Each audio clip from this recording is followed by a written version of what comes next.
que ela está na linha para conversar com a gente, Clarissa Oliveira, e tem, de certa forma, relação com esse assunto, né, Clarissa? Mas no âmbito aí do governo federal em Brasília, o que será feito? O que temos de planos para esse pós-eleições municipais, hein? Boa noite para você, bem-vinda. Boa noite, Bel. Boa noite, Danilo. Boa noite a todo mundo que acompanha a gente por aqui. Olha, Isabel, tá todo mundo aqui na expectativa de terminar logo, né, o segundo turno das eleições municipais, porque assim termina um dos principais entraves aí do governo federal no Congresso Nacional. Qual que é a grande justificativa para o governo para até agora ter tido tanta dificuldade em aprovar algumas medidas estruturantes, alguns projetos grandes, reformas? É que em época de eleição, deputado e senador não gosta de botar digital em medidas impopulares. Então, o que a gente está esperando aí para começar a ser movimentado já nas próximas semanas? A partir de segunda-feira, a gente já deve começar a ver novidade aí em relação a esse assunto. O governo deve começar a dar o sinal verde para avançar em algumas medidas bem impopulares, bem polêmicas, que têm um objetivo muito claro: passar a tesoura, cortar gastos, fazer um ajuste fiscal com o objetivo de equilibrar um pouco as contas, criar as condições para que o governo possa entrar em 2021 com a casa minimamente arrumada para poder fazer frente a esses vestígios ainda que a gente vai ter de crise provocada pela pandemia do coronavírus, que ainda vão perdurar por bastante tempo, e tentar viabilizar a tal da retomada em V prometida pelo ministro da Economia, Paulo Guedes. O que a gente pode imaginar que venha pela frente? Discussão no âmbito da PEC emergencial, onde podem entrar questões muito polêmicas como a tal da desindexação. O que é? O governo federal quer deixar de corrigir aposentadorias, salário mínimo. O salário mínimo deve permanecer no mesmo patamar e com o mesmo mecanismo de correção, mas tudo que vier acima do mínimo, o governo quer parar de corrigir automaticamente pela inflação. Isso acaba criando um efeito em cascata em várias áreas do orçamento federal e a ideia é, portanto, economizar, tirar. Se você deixa de ter que reajustar todo ano gradualmente um valor, você guarda esse dinheiro em caixa para outras despesas. Outra medida complicada que pode vir: corte com gastos de pessoal no governo federal, redução de super salários, também um assunto bem complicado. Uma outra medida que entrou nas discussões agora mais recentemente: corte de subsídios para o setor privado.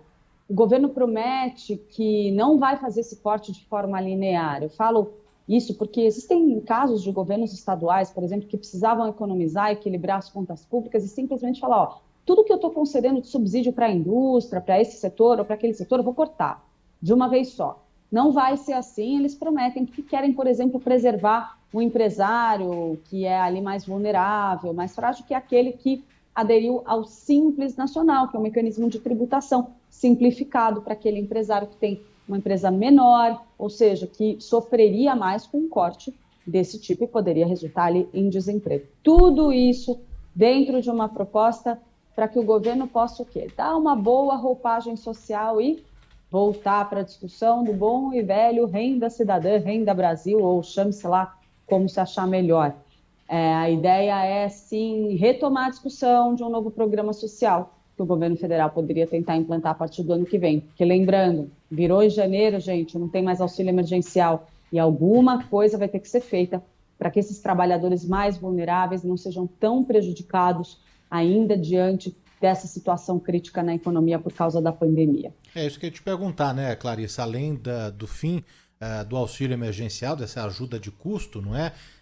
Você trouxe também um novo programa aí social, muda um pouco de nome, alguma característica também, mas é aquele programa já que a gente já conhece. E hoje a gente registrou na primeira hora, viu, Bel, os números do desemprego, né? Passando aí dos 14 milhões de brasileiros desempregados, né? Uma prioridade aí do governo passado aí as eleições e a chegada aí de um novo ano, Clarissa? Sendo que ontem, só rapidinho, né, tinham saído os dados ali do CAGED, inclusive comemorados pelo presidente Jair Bolsonaro, né, apontando aí uma melhora em relação à abertura de vagas de emprego. Foram um pouco mais de 390 mil vagas abertas. Só que quando a gente tem um olhar um pouco mais ampliado, a gente vê que há uma recuperação, mas que a gente ainda tem lacunas a serem preenchidas, né, Clarissa? Olha, Isabel, a gente tem uma situação assim bastante complicada em relação a essa questão do emprego, gente, pelo seguinte. Ontem, o governo do presidente Jair Bolsonaro fez aquela comemoração toda a respeito dos dados do CAGED que mostraram que aproximadamente 400 mil vagas criadas com carteira assinada a mais do que o número de vagas demitidas, de demissões efetivadas no mesmo período. Isso é bom? Claro que é bom, o saldo é positivo. Então, no Brasil, em tese, está se criando mais emprego com carteira assinada neste momento do que cortando. Então, sim, é um bom indicador. Por que os dados divulgados hoje pelo IBGE são diferentes? É uma questão de contabilidade do raio-x, o panorama do emprego que é feito. No caso do CAGED, emprego formal, empresas, carteira assinada. No IBGE, o lastro é maior, o raio-x é maior, mais amplo, e a gente tem uma visão mais global do emprego. E ali o que aparece? Um recorde no desemprego no Brasil, que bate ali 14,6%, salvo engano, tá, gente? Desculpem se eu não estiver lembrando, que eu estou com o dado só de cabeça. Com esse número, o que a gente pode concluir?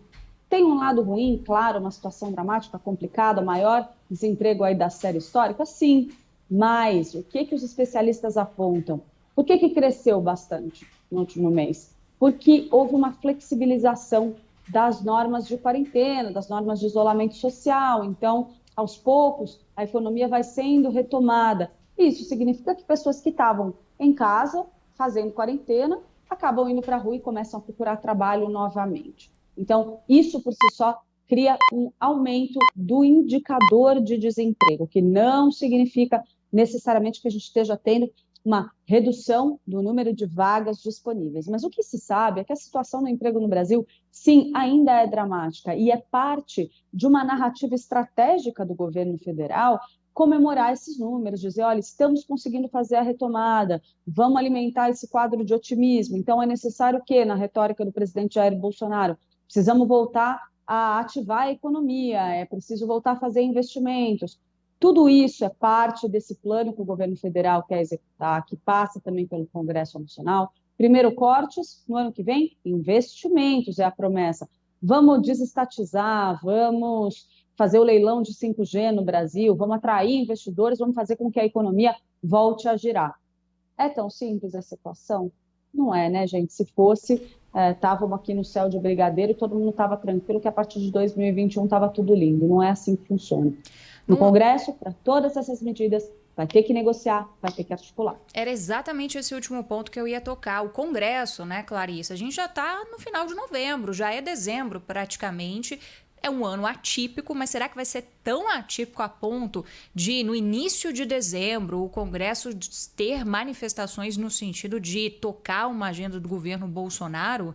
Será que chegamos nesse ponto? A articulação do governo federal já atingiu um nível tão bom a ponto de conseguir um feito desse?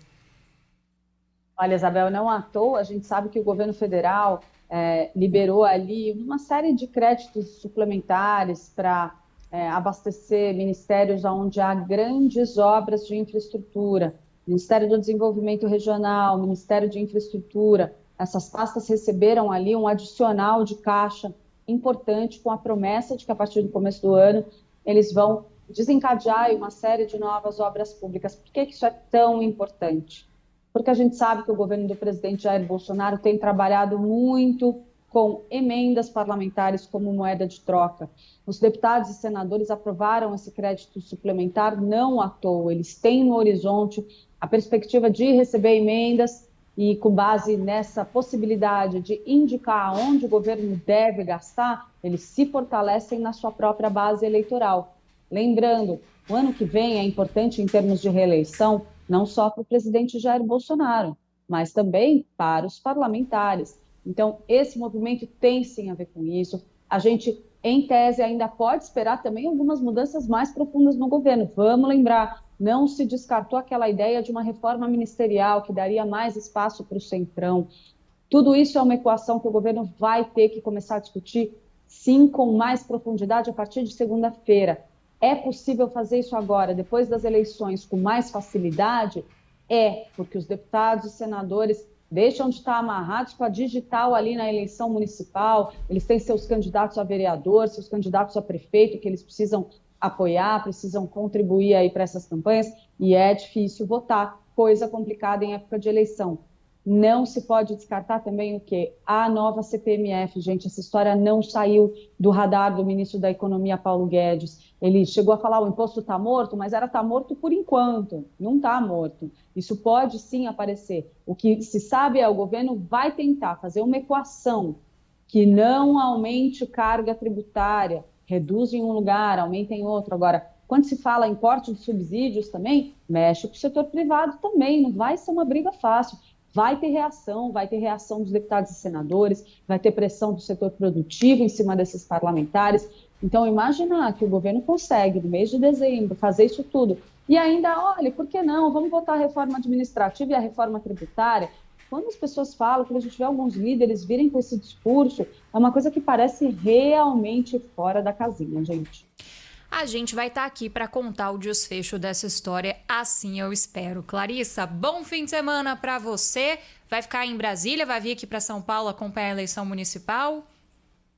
Não, esse fim de semana eu fico por aqui, vou monitorar tudo por aqui, vocês podem me ligar, a gente entra, comenta. Agora eu queria fazer uma pergunta para vocês dois, eu quero saber quem aí fez compra na Black Friday. Eu tô muito orgulhosa, porque eu até agora não comprei nada. Olha, eu assim, sinceramente, não sou uma pessoa muito consumista, mas eu fui seduzida por algumas coisinhas. Depois eu te dou umas dicas boas para nós mulheres, viu, Clarissa? Adoro. Lá no WhatsApp a gente conversa. Um beijo para você, bom bom fim de semana. Fazer propaganda. Beijo. Tchau, Clarissa, bom fim de semana. Tchau, tchau.